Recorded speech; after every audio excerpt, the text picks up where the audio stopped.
औज़ुबिल्लाहि मिनश्शैतानिर्रजीम बिस्मिल्लाहिर्रहमानिर्रहीम। शुरू करती हूँ मैं अल्लाह के नाम से जो नहायत मेहरबान और रहम करने वाला है। मौज़े सामीन कराम, अस्सलामु अलैकुम रहमतुल्लाहि व बरकातुहू। उम्मीद है आप खैरियत से होंगे। अल्लाह पाक आपकी तमाम जायज़ हाजात को पूरा करे। अल्लाह पाक आपकी मुश्किलात का हल फरमाए, आमीन।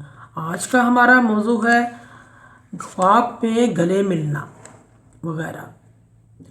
इसकी मुख्तलिफ़ सूरतें हैं, मुख्तलिफ़ ताबीरें हैं जो इस वीडियो में बयान की जाएंगी। अगर आपने इस चैनल को लाइक और सब्सक्राइब नहीं किया तो कर दें, घंटी के बटन को भी दबा दें ताकि आपको आने वाली वीडियो का नोटिफिकेशन मिल सके।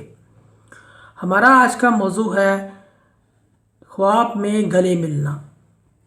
ख्वाब के अंदर गले लगाना और मिलना आपस में मोहब्बत बढ़ने, सुलह रहमी करने और नरम होने की अलामत है।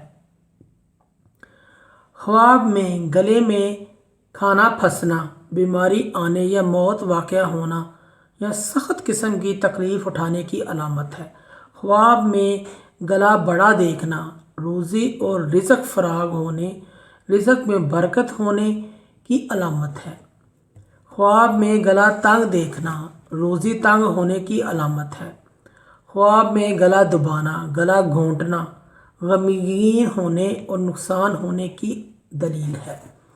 ख्वाब में कोई देखे किसी ने ख्वाब देखने वाले का गला काट दिया है तो दलील है कि गला काटने वाला काट जाने वाले पर जुल्म करेगा। ख्वाब में गले में तलवार लटकाना बड़ी सल्तनत पाने की अलामत है। ख्वाब में गले में कोई चीज़ चली जाना या जूं चली जाना, दुश्मन इसके घर में इसके साथ बैठेगा। मौज़े सामीन कराम, अगर आपको हमारी ये वीडियो अच्छी लगी है तो इसे सदका जारिया समझकर ज़्यादा से ज़्यादा शेयर करें।